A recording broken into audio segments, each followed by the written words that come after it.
ഇതാണ് വസ്തുത. വിഷയം മനസ്സിലാക്കുക. ഇസ്ലാം അടിമത്തം നിരോധിച്ചിട്ടൊന്നുമില്ല. കാരണം വെറുതെ ഒരു ബഡായിക്ക് വേണ്ടി എന്തെങ്കിലും പറയുന്ന ഏർപ്പാട് ഇസ്ലാമിനില്ല. അടിമത്തം എന്നൊരു സംവിധാനം നാളെ വരാം. ഒന്നുകിൽ നമ്മളെ കൊല്ലുക, അല്ലെങ്കിൽ അടിമകളാക്കുക, അല്ലെങ്കിൽ ജയിലിൽ പാർപ്പിക്കുക. ഈ 3 സംവിധാനേ ഉള്ളൂ. യുദ്ധം വന്നാൽ 3 സംവിധാനേ ഉള്ളൂ. അതിൽ ഏതാണ് നീതി, ഏതാണ് ന്യായം, ഏതാണ് ധർമ്മം ആലോചിച്ച് നോക്കുക. ആ കൂട്ടത്തിൽ ഇതാ ഇസ്ലാമിന്റെ വകയായി ഒരു ന്യായം. എന്ത്? യുദ്ധക്കളത്തിൽ കൊലപാതകം ഏതായാലും നടക്കുമല്ലോ, അത് കഴിച്ച് ബാക്കിയുള്ളവർക്ക് നിങ്ങൾ ജയിലിലിട്ട് അടച്ചിട്ട് അവരെ ശേഷിയും ശക്തിയും മുഴുവൻ നശിപ്പിക്കണോ? അതല്ല, നിങ്ങളെ പാടത്ത് പണിയെടുപ്പിക്കണോ, പറമ്പിൽ പണിയെടുപ്പിക്കണോ, ഓഫീസിൽ പണിയെടുപ്പിക്കണോ? എന്താ ഇതിലെന്താ ഒരു പോരായ്മയുള്ളത്? എന്നിട്ട് ചില ചങ്ങാതിമാർക്കൊക്കെ അങ്ങനെ ഒരു മോശത്തരം EMS-ഉം കോവൂരും കാർമാസൊക്കെ ഉള്ളപ്പോ നമ്മളെങ്ങനെയാ പറയാ ഇസ്ലാമിൽ അടിമത്തുണ്ട്? ഒരു പ്രശ്നമില്ല. ശരി, അപ്പോൾ ലാ ഇലാഹ ഇല്ലല്ലാഹു മുഹമ്മദുർ റസൂലുള്ളാഹി, അള്ളാഹുവിനെ മാത്രം ആരാധിച്ചുകൊണ്ട് ജീവിക്കാൻ നമ്മളെ കൊണ്ട് സാധിക്കും. അള്ളാഹുവെ മാത്രം അനുസരിച്ചുകൊണ്ട് ജീവിക്കാൻ ആരെ കൊണ്ട് സാധിച്ചിട്ടില്ല.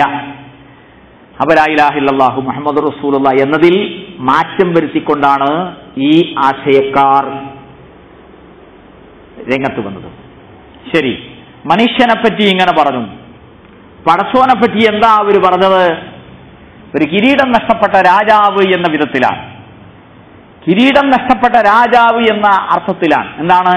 ലില്ലാഹി മാഫിസ് സമാവാതി വമാ ഫിൽ അർദ്, ലില്ലാഹി മുൽക്കുസ് സമാവാതി വൽ അർദ്, ലഹു മാഫിസ് സമാവാതി വമാ ഫിൽ അർദ്. ആകാശഭൂമികളിലുള്ളതെല്ലാം അവന്റേതാണ്, അള്ളാഹുവിൻ്റെതാണ്. ഈ പ്രപഞ്ചം മുഴുവൻ പ്രപഞ്ച സൃഷ്ടാവിൻ്റെതാണ്. ഈ പ്രപഞ്ചത്തിന്റെ ആധിപത്യം അവന്റേതാണ്. ലില്ലാഹി മുൽക്കുസ് സമാവാതി വൽ അർദ്, അല്ലേ? പ്രപഞ്ചത്തിന്റെ ആധിപത്യം മുഴുവൻ അള്ളാഹുവിൻ്റെതാണ് എന്ന് വിശദീകരിച്ചിട്ട് ആയത്തിന്റെ അർത്ഥം പറഞ്ഞിട്ട് പിന്നെ പറയാണ്, ഭൂമിയിൽ അള്ളാഹുവിന്റെ അധികാരം നഷ്ടപ്പെട്ടിരിക്കുന്നു, അത് നമ്മൾ തിരിച്ചു കൊടുക്കണം. പാവം പടച്ചോൻ കിരീടം നഷ്ടപ്പെട്ട് നാട് വിട്ട് ഓടേണ്ടി വന്ന ഒരു രാജാവിന്റെ ദീനദയനീയമായ ചിത്രമാണ് ജമാഅത്തെ ഇസ്ലാമി പടച്ചോനെ പറ്റി പറഞ്ഞു കൊടുത്തത്. മനസ്സിലായോ? വഴിയടയാളങ്ങൾ എന്ന പുസ്തകം വായിച്ചിട്ടുണ്ടാകും. ഷെയ്ഖ് മുഹമ്മദ് കാരകുന്ന് വിവർത്തനം ചെയ്തത്, സയ്യിദ് ഖുത്ബിൻ്റെത്. അതിൽ പറഞ്ഞിരിക്കുന്നത് മക്കയിലെ ഭൂപ്രഭുക്കന്മാരും മക്കയിലെ നാട്ടുപ്രമാണിമാരും ഗോത്രനായകന്മാരും ത്വായിഫിലെ ഭൂപ്രഭുക്കന്മാരും അനർഹമായി കൈയടക്കി വെച്ച അധികാരം അള്ളാഹുവിങ്കലേക്ക് തിരിച്ചടക്കുക എന്നതാണ് ലാ ഇലാഹ ഇല്ലല്ലാഹയുടെ അർത്ഥം എന്ന് അറബികൾക്കറിയാമായിരുന്നു. അവ ലാ ഇലാഹ ഇല്ലല്ലാഹ് എന്ന് പറഞ്ഞ അർത്ഥം ഇതാ. അവ ലാ ഇലാഹ ഇല്ലല്ലാഹു എന്ന് മുഹമ്മദ് നബി സല്ലല്ലാഹു അലൈഹി വസല്ലം പറയുമ്പോൾ എന്താ? അബൂജഹലും അബൂലഹബും ഉത്ബത്തും ഷൈബത്തും ത്വായിഫിലെ ആ ചങ്ങാതിമാരുമൊക്കെ അള്ളാന്റെ അധികാരം ഇങ്ങനെ പിടിച്ചു വെച്ചിരിക്കുകയാണ്. അപ്പൊ എന്നിട്ട് മുഹമ്മദ് നബി ഒറ്റയ്ക്ക് എന്നാണ്ട് അത് പിടിച്ചു വാങ്ങിയിട്ട് അള്ളാഹ്ക്ക് കൊടുക്കാൻ അള്ളങ്ങനെ ആ കിരീടം കത്തിക്കുകയാണ്. നോക്കി നിങ്ങൾ, ഈ പ്രപഞ്ചത്തിൽ എവിടെയെങ്കിലും ഏതെങ്കിലും ഒരു ഇല അനങ്ങുന്നത്, കണ്ണിമ വെത്തി തുറക്കുന്നത് പടച്ചതമ്പുരാന്റെ അനുമതിയോടുകൂടി മാത്രമാണ്. ഒരു ഇല പോലും അവൻ അറിയാതെ വീഴുന്നില്ല. സൂര്യോദയവും ചന്ദ്രോദയവും അസ്തമനവും കടൽ തിരമാലകളുടെ ചലനവും വായുവിന്റെ സഞ്ചാരവും ആകാശഭൂമികളുടെ മാറ്റവും എല്ലാം പടച്ചതമ്പുരാന്റെ നിയന്ത്രണത്തിൽ തന്നെയാണ്. യുദബ്ബിറുൽ അംറ മിനസ് സമാഇ ഇലൽ അർള്, ആകാശഭൂമികളിൽ അവൻ നിയന്ത്രണം നടത്തുന്നു, അല്ലേ? എല്ലാം വലാ യഊദുഹു ഹിഫ്ളുഹുമാ, ഈ പ്രപഞ്ചത്തിന്റെ മുഴുവൻ പരിപാലനം പടച്ചതമ്പുരാന് യാതൊരു പ്രയാസമില്ല, ഒരു പ്രയാസമില്ല. ആയത്തുൽ കുർസിയിൽ പറഞ്ഞില്ലേ, ലഹു മാ ഫിസ് സമാവാതി വമാ ഫിൽ അർദ് വസിഅ കുർസിയുഹു സമാവാതി വൽ അർദ് വലാ യഊദുഹു ഹിഫ്ളുഹുമാ. ഇതാണ് പടച്ചവൻ. എല്ലാം അള്ളാഹുവിന് എല്ലാം എളുപ്പമാണ്. എന്താണ്? കൊൻ, അങ്ങനെയാകട്ടെ, കൊൻ ഉണ്ടാകട്ടെ, ആകട്ടെ, ഫയക്കുൻ, അപ്പൊ ഉണ്ടായിക്കഴിഞ്ഞു. ഈ പടച്ചോന് രാജാകൊട്ടാരം നഷ്ടപ്പെട്ടു, കിരീടം നഷ്ടപ്പെട്ടു, അധികാരം നഷ്ടപ്പെട്ടു എന്ന് പറഞ്ഞാൽ എന്താ? അപ്പൊ അള്ളാഹിനെ പറ്റി എത്ര ബെടക്കായിട്ടാണ് ജമാഅത്തെ ഇസ്ലാമി മനസ്സിലാക്കിയത്. KC അബ്ദുള്ള മൗലവി എഴുതിയൊരു പുസ്തകമുണ്ട്, അള്ളാഹു ഖുർആനില്ലെന്ന്. അതിലെന്താ പറഞ്ഞിരിക്കണ്? അള്ളാഹു ഉണ്ട്, ഞാനും ഉണ്ട്, അള്ളാഹുവിന് കാഴ്ചയുണ്ട്, എനിക്കും കാഴ്ചയുണ്ട്. നോക്കി നിങ്ങൾ വിനയം.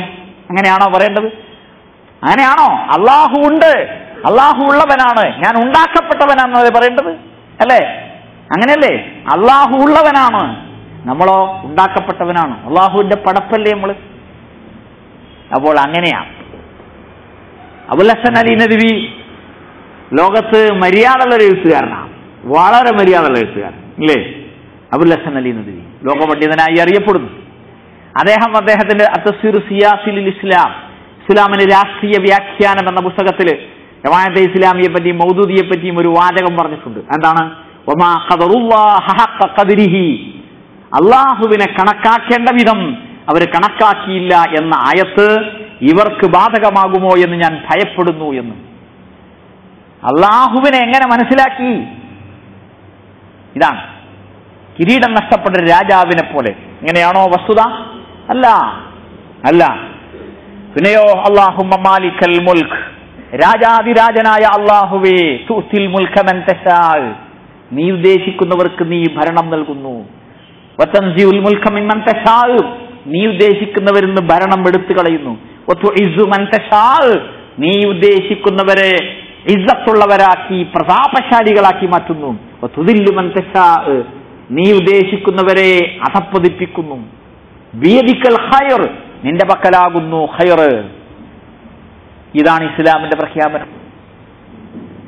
ഇതാണ് ഇസ്ലാമിന്റെ പ്രഖ്യാപനം അല്ലേ? താലൂത്തിന്റെ പട്ടാളത്തിലെ കവണക്കല്ലേറുകാരൻ മാത്രമായിരുന്ന ദാവൂദ് അലൈഹിസ്സലാത്തു വസ്സലാം രാജകൊട്ടാരത്തിന്റെ ഉന്നതമായ പദവിയിലെത്തുന്നു, രാജാവായി മാറുന്നു. പടച്ചതമ്പുരാന്റെ ഏർപ്പാടുകളാണിത് അല്ലേ? അതാ ഈജിപ്തിലെ ജയിലുകളിൽ മാസങ്ങളോളം വർഷങ്ങളോളം തെറ്റിദ്ധാരണക്ക് വിധേയമായി കടന്ന യൂസുഫ് ആ ഈജിപ്തിലെ എക്കൽ മണ്ണുള്ള ആ വിശാലമായ ഫലഭൂയിഷ്ഠമായ മണ്ണിന്റെ ഭക്ഷ്യവകുപ്പ് മന്ത്രിയായി വാഴുന്നു. ഫിർഔൻ, രാജകൊട്ടാരത്തിലെ ഫിർഔൻ ഏറ്റവും വലിയ റബ്ബായി, മാ അലിംതു ലക്കും മിൻ ഇലാഹിൻ ഗൈരി, നിങ്ങൾക്ക് ഞാനല്ലാതെ യാതൊരു ദൈവവുമില്ല എന്ന് പറഞ്ഞ ഫിർഔൻ അതാ ചെങ്കടലിൽ മുങ്ങിച്ചാകുന്നു. താക്കോലുകൾ ചുമക്കാൻ 10 താഴെ ആളുകളെ വേണ്ടിയിരുന്ന ഖാറൂൻ മുതലാളി, ആ മുതലാളിയും അയാളുടെ താക്കോൽ കുട്ടവും അതിന്റെ ഖജനാവുകളും കൊത്തളങ്ങളും കൊട്ടാരങ്ങളും അടക്കം മണ്ണിലേക്ക് താഴ്ന്നു പോകുന്നു. ഇന്നലെ ഇങ്ങനെ ഒരു മനുഷ്യൻ ഇവിടെ ജീവിച്ചിരുന്നു എന്നതിന് യാതൊരു അടയാളം പോലും, ഒരു ഷെഡി പോലും, ഒരു ചെരുപ്പിൻ കഷ്ണം പോലും ബാക്കി വെക്കാതെ വെറും സംസാരം മാത്രം, ഇങ്ങനെ ഉണ്ടായിരുന്നു എന്ന് ആളുകൾ പറയൽ മാത്രമാക്കി മാറ്റുന്നു.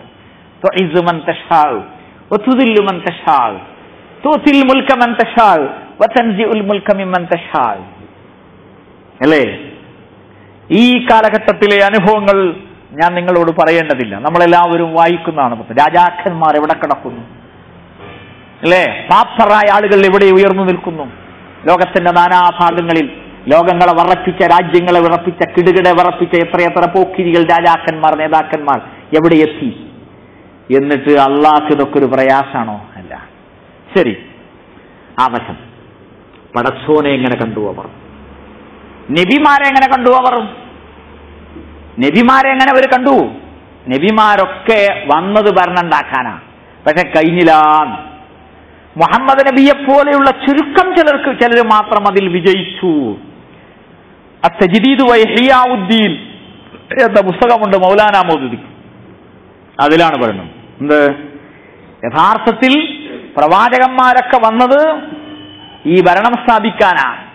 പക്ഷേ മൂസാ നബി, ഇബ്രാഹിം നബി പോലുള്ള ആളുകളൊക്കെ ഒന്നതിനു വേണ്ടി മണ്ണൊരുക്കി ഒക്കെ ഒന്ന് കളച്ചൊക്കെ ഒന്ന് റെഡിയാക്കി. മുഹമ്മദ് നബിയെ പോലുള്ള ആളുകൾ മാത്രം അതിൽ വിജയിച്ചു. മറ്റോരെ പറ്റി ഇക്തസറ, പരിമിതമായി പോയി.